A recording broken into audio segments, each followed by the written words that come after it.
여성의 힘. 선량한 부부가 이혼을 했다. 남자는 곧 재혼했는데 불행하게도 악한 여자를 만났다. 그는 새 아내와 마찬가지로 악한 남자가 되었다. 이혼한 아내 역시 공교롭게도 악한 남자와 결혼했다. 그 악한 남자는 선한 사람이 되었다. 언제나 남자는 여자에 의하여 조종되는 것이다. 만찬회. 왕이 신하들을 만찬에 초대했다. 그러나 언제 만찬이 열리는지는 말해주지 않았다. 현명한 신하는 임금님이 계신 곳이라면 언제든지 만찬회를 열 수 있을 것이다.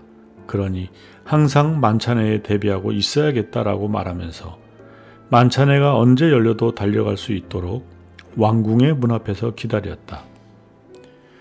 어리석은 신하는 만찬회는 준비하는데 시간이 걸리니까 만찬회가 열리기까지 아직 시간이 있다고 생각하고 아무런 준비도 하지 않았다. 막상 만찬회가 열렸을 때 현명한 신하는 미리 준비를 하고 있었으므로 곧 만찬회에 참석할 수 있었으나 어리석은 신하는 결국 만찬회의 진수성찬을 맛볼 수 없었다. 우리는 언제 하느님이 부르실지 모른다. 창조주가 만찬회에 초대했을 때 당황하지 않도록 언제나 마음의 준비를 하고 있어야만 한다. 남겨놓은 것. 구약 성서에 인류 최초의 여자는 아담의 갈비뼈에서 탄생했다고 쓰여 있다. 로마 황제가 어떤 랍비의 집을 방문하여 말했다. 하나님은 도둑이요. 남자가 잠든 사이에 남자의 허락도 받지 않고 갈비뼈 하나를 훔쳐갔으니 말이요. 그 얘기를 들은 랍비의 딸이 말했다. 부탁이 있습니다. 부활을 한 사람 빌려주세요. 좀 곤란한 문제가 생겨서 그것을 조사하도록 하고 싶습니다. 그렇게 하시오. 그런데 도대체 무슨 일인데 그러시오? 로마 황제는 궁금해서 견딜 수가 없었다. 어젯밤 우리 집에 도둑이 들어와서 금고를 훔쳐갔습니다. 그 대신 도둑은 금으로 된 그릇을 놓고 갔습니다. 어찌된 영문인지 조사하려고 합니다. 그거 참 부러운 일이요. 그런 도둑이라면 우리 집에도 들어왔으면 좋겠어. 그러자 랍비의 딸이 대답했다. 그렇게 생각하세요? 그렇다면 결국 아담에게서 일어난 일과 같은 이치가 아니겠습니까? 하느님은 갈비뼈를 하나 훔쳐갔지만 그 대신 이 세상에 여자를 남겨놓지 않았습니까? 법률. 유대의 법률에는 대중들이 지키지 못할 법률을 만들어서는 안 된다는 원칙이 있다. 암시장. 재판관이 시장을 둘러보러 나왔다가 시장에서 많은 작물들이 매매되고 있는 것을 알게 되었다. 그는 사람들과 도둑들을 일깨워 주기 위하여 재판소에서 무언가 시사적인 것을 그들에게 보여주어야겠다고 생각했다. 국리 끝에 그는 족제비 한 마리를 데려와서 작은 고깃덩이를 주었다. 그러자 족제비는 그것을 입에 물자마자 자기의 작은 굴 속으로 들어가 숨었다. 보고 있던 사람들은 족제비가 고기를 어디에 숨기는지를 훤히 보게 되었다. 재판관은 그렇게 하고 나서 그 굴을 파묻어 버렸다. 그리고 족제비에게 더 많은 고기를 주었다. 그러자 이번에도 족제비는 고기를 입에 물자마자 굴이 있었던 장소로 달려갔으나 굴이 막힌 것을 발견하고 그 고기를 입에 문 채 다시 재판관에게 돌아왔다. 자기가 가진 고기를 먹지도 못한 채 도로 그것을 준 사람에게로 가져온 것이다. 이 광경을 본 사람들은 시장에 있는 상품을 다시 조사하여 자기들이 옛날에 도둑 맞았던 물건들을 찾아냈다. 사랑.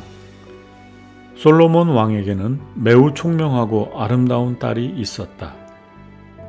어느 날 그는 딸의 배우자가 될 사람이 딸에게는 어울리지 않게 하찮은 남자라는 꿈을 꾸었다.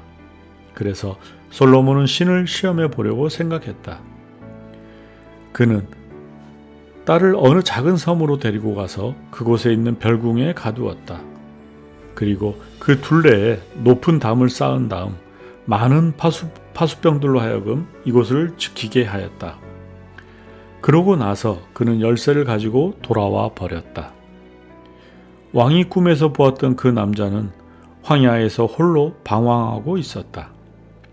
밤이 되어 추워지자 그는 사자들이 시체가 있는 곳으로 가서 그 가죽 속에 들어가 잠을 잤다. 그때 큰 새 한 마리가 날아와서 그가 들어있는 사자의 가죽을 들어서 공주가 갇혀있는 성 위로 날아가 떨어뜨렸고 그곳에서 공주를 만나 사랑하게 되었다. 사랑이란 모든 것을 초월한다. 아무리 멀리 떨어진 섬으로 데리고 가서 가두어 놓는다고 해도 아무 소용이 없다. 일어날 일은 반드시 일어나고야 만다. 교육. 수석 랍비가 북쪽 나라에 2명의 랍비를 시찰단으로 보냈다. 시찰자들은 그곳 사람들에게 이 도시를 지키고 있는 사람들과 만나 잠깐 조사를 했으면 한다고 말했다. 그러자 그 도시의 경찰관 중에서 가장 높은 사람이 나왔다. 시찰자들이 손을 내저으며 말했다. 아닙니다. 우리는 도시를 지키는 사람을 만나고 싶습니다. 이번에는 도시의 수비대장이 나왔다. 두 랍비는 그들을 향해 이렇게 말했다. 우리가 만나고자 하는 사람은 경찰서장이나 수비대장이 아니라 학교의 선생님들입니다. 경찰과 군대는 도시를 파괴하는 자이며 진실로 도시를 지키는 사람은 바로 선생님들입니다. 문병. 환자를 문병하면 환자는 60분의 1만큼 병세가 좋아진다.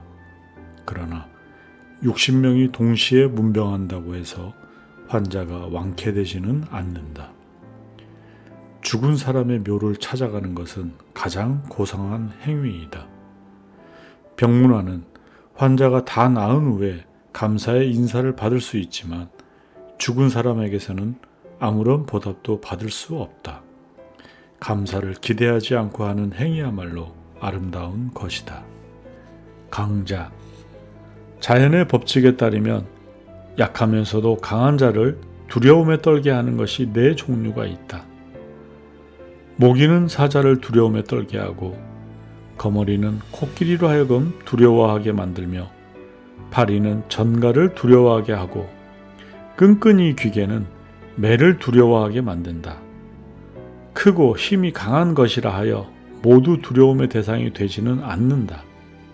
아주 약한 것이라도 어떤 조건에서는 강자를 이길 수가 있는 것이다. 3가지 현명한 행동. 예루살렘에 사는 사람이 여행을 하다가 병이 났다. 그는 자신은 더 이상 살 수 없다고 생각하고 여관 주인을 불러 말했다. 나는 곧 죽게 될 것 같소. 내가 죽은 후에 예루살렘에서 아들이 오면 내가 가진 물건을 그에게 전해주시기 바랍니다. 그러나 내 자식이 현명한 행동 3가지를 하지 않는다면 내가 가진 물건을 결코 내주지 마십시오. 왜냐하면 나는 여행을 떠나기 전에 아들에게 만약 내가 여행 중에 죽게 되면 나의 재산을 상속받기 위하여 3가지의 현명한 행동을 하지 않으면 유산을 줄 수 없다고 말했기 때문입니다. 마침내 그 남자가 죽자 유대의 예법에 따라 여관 주인이 장례식을 치러주었다. 동시에 마을 사람들에게 그의 죽음이 알려졌고 예루살렘에 있는 아들에게 심부름꾼이 보내졌다.